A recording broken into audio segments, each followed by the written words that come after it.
Welcome to Rock Painting Workshops. Today we're going to talk about water wash colours on our rocks. So here I've got the pens, I've got different colour rocks, and I'm going to show you how to do this, and in the end it will look like a really water washed type of technique. So first I'm showing you how I go about it, and just like the rocks that are at the top of my mat here, is I am just taking a bare rock. Mine is a light coloured rock, as you can see. It has nothing on it. It's a bare rock. And I am colouring it in with acrylic paint pens. I'm using Posca. I'd also recommend Toolyart, Artistro. They all have really good pigment based pens, so the colours are quite opaque. And as you can see, I'm just doing a nice thin, even layer over my rock. When this dries, which by the time I finish colouring all the way around, when it dries, I'll just pop a second layer on it, or you can leave it as is, doesn't matter. But I like to put the 2 layers because I like quite a rich colour to this. And I'm going to be explaining throughout this video where we're going with this, and a couple of places where we don't quite go right on rocks, and how it will lead to fading on the rocks. So you can see I'm just colouring in some quite solid shapes, and the first colour's dry, so I'm just going back over that and putting the second layer on already.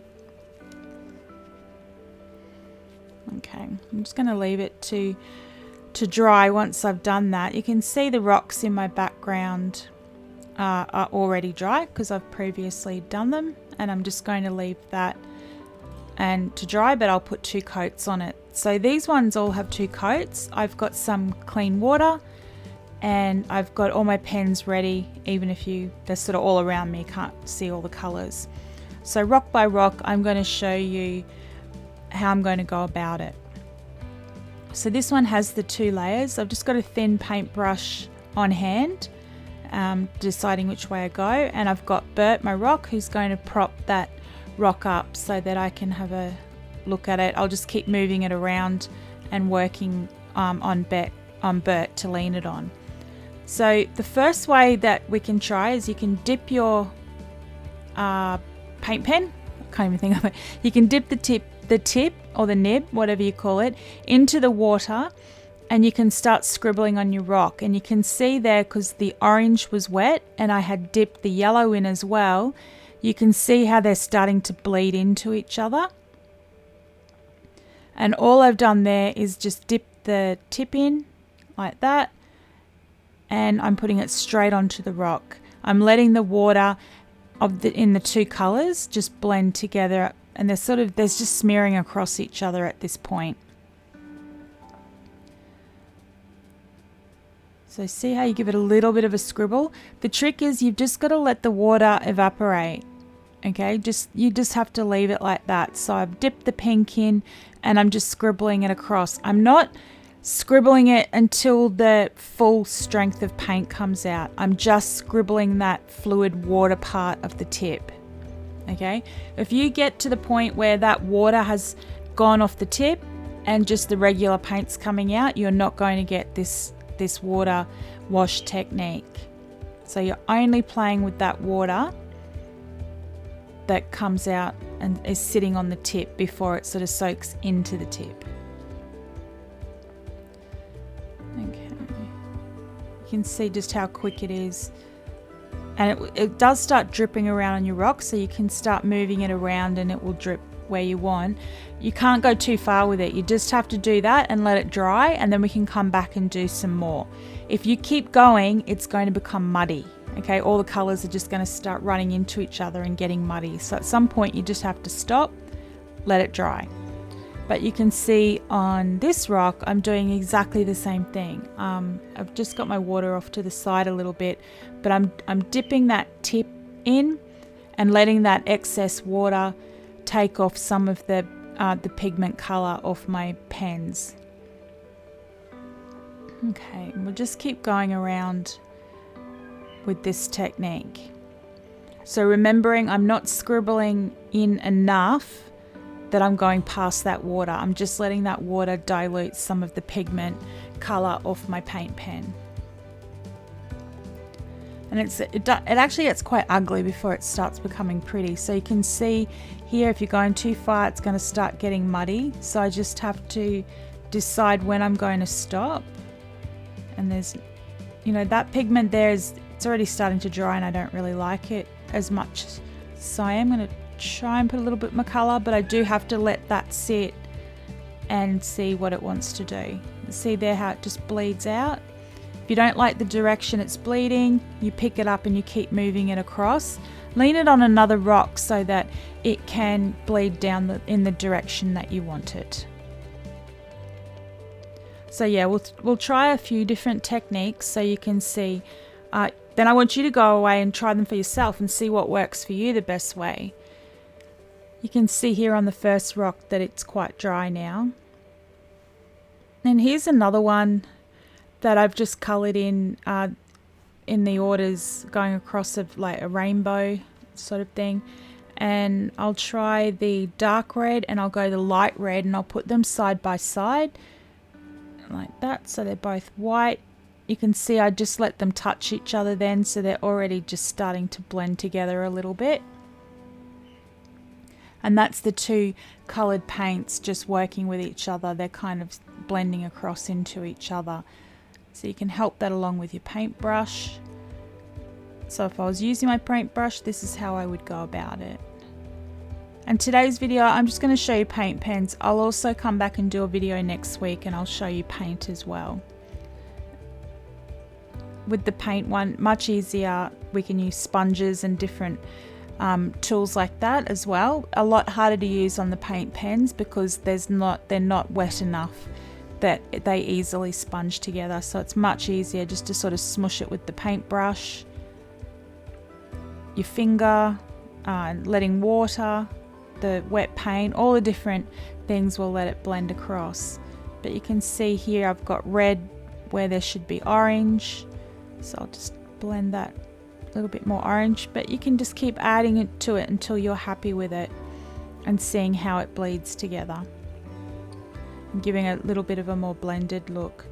The trick that we want to do when we're doing this is you can't add too much water. Okay, the thing with, you know, it looks really lovely on rocks when people are using watercolors and things on rocks, but watercolor fades. Okay, its pigment is not strong, and a lot of people are watering down. They're doing these type of techniques, but they're watering it down so much that the pigment is just really quite sparse, what's left on the rock. And when that happens, you get a very translucent look. So you'll know when you've done it. You can see how bright and bold mine are. They're still quite opaque because the pigment is still quite thick on the rocks. Okay, when you water it down so much that you've loosened it right back out, it's going to fade quite quickly on the rock. The UV light will just fade it out to nearly nothing. So the trick is to get quite an opaque, and clean your brush, you won't get yellow everywhere, is to get that opaque look, and then just use little techniques to blend things across. And there I'm using my finger. So you can see I'm just trying quite a few different techniques to see what's going to work for me. Okay, just wipe that away. We'll bring back the blue rock.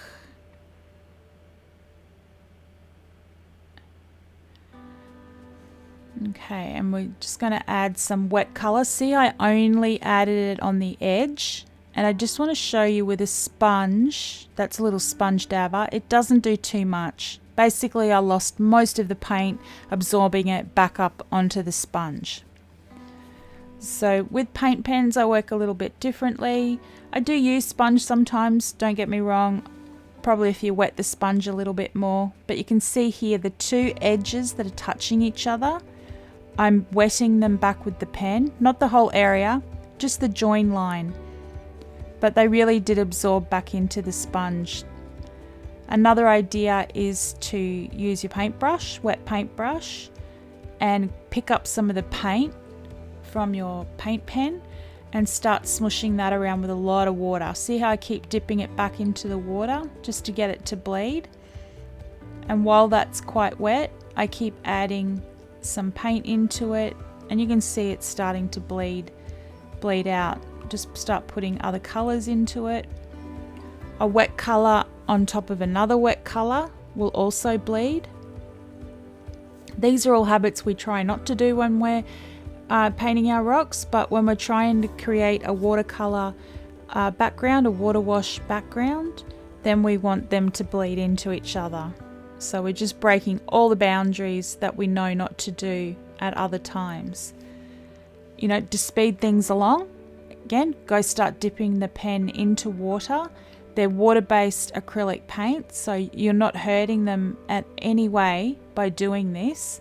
The water can't get back up into the pen barrel. It's only working just on that extreme little bit on the end of the nib. So just keep dipping it in water, popping it on your rock, and just let it sort of smush around and fall into where it wants to go.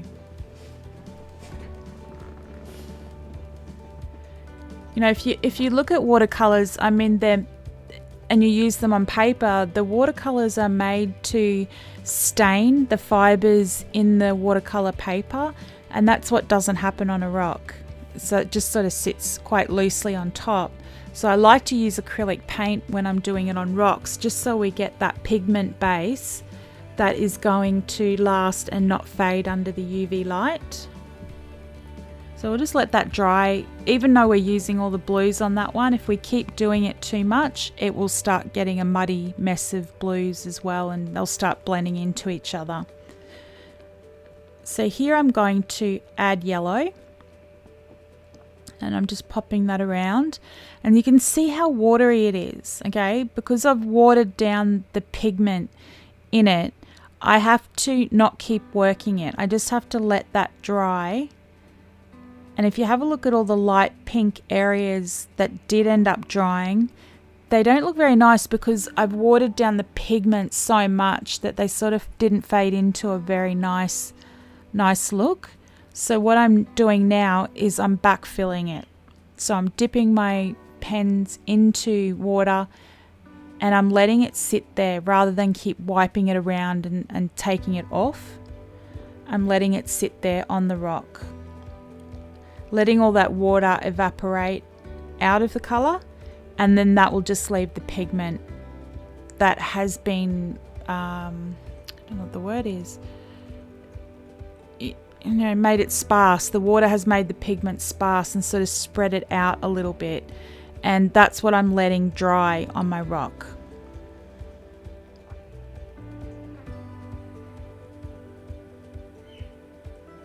But you can see if I had have added the yellow before, it just would have turned all this muddy. So I have to do it little bit by little bit and let it dry. And it doesn't take long. So we can have a look at this and maybe turn it into an ombre look. I don't really know. So I'm just going to start scribbling and we'll see where it ends up. But again, we can use the sponge. Oh, there you go. It's grabbed a bit of the blue from before and made a bit more of a purpley look. Okay, you can try your finger, smush that around, see how you feel about that. But take the next color up. So going between the two colors, give them, I'm always sort of involving my fingers. Some people don't like to touch the paint with their fingers. So this is all going to be experimenting how you feel comfortable using your art supplies. But I'm just coloring them back and forth across each other to see how they blend in, and just see if I like that look and if that's where I want to go.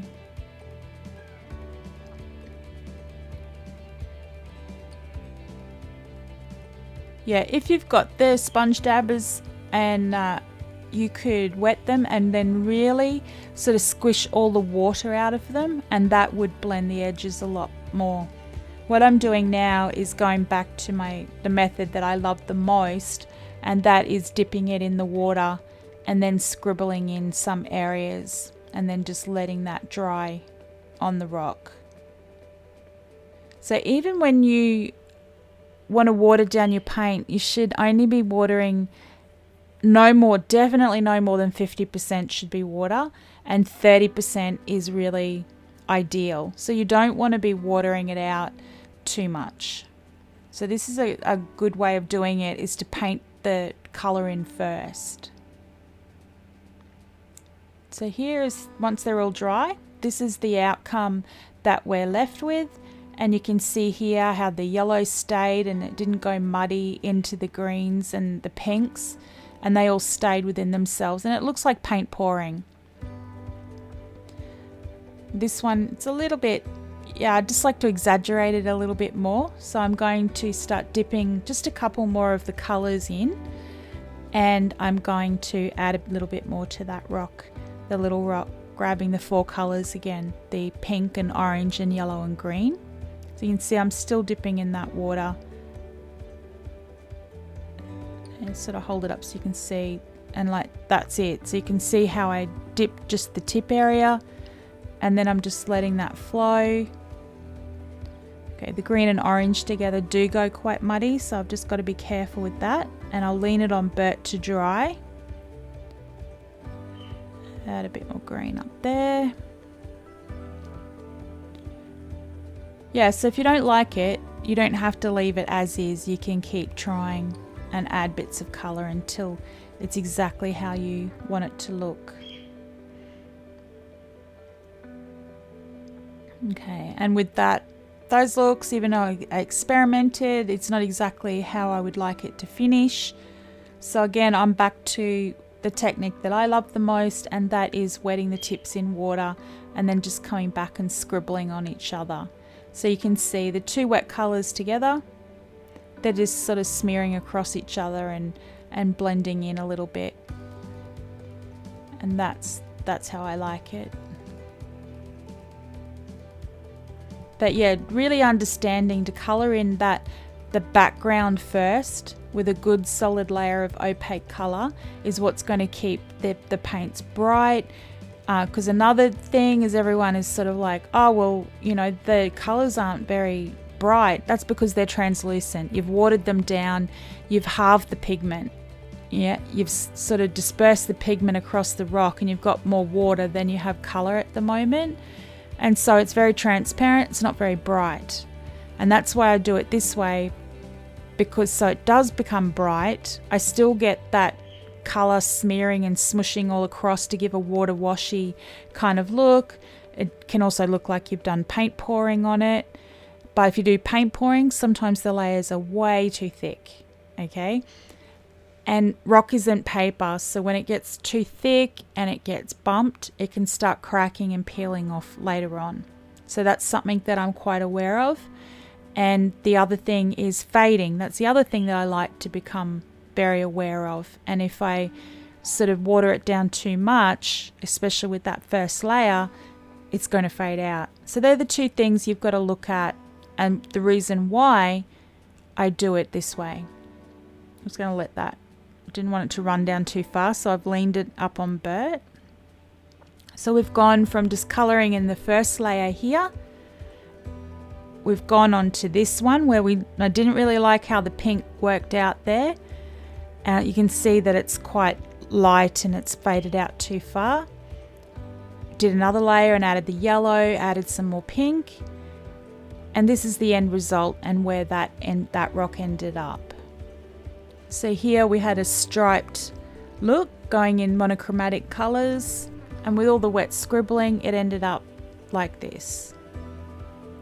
I did a caramel one off camera, so I did all the nice warm colours and I striped it out. I've wet my paintbrush and now I'm just scribbling up over the colours, and this is where we ended up. And I grabbed a gold pen and I just highlighted some of the areas on that, more natural colours. So these are the rocks I created today. I hope that helps you understand where I'm coming from, and I'd love to see your coloured rocks on our Facebook page at Reef Rocks Free Workshops. I'll see you there.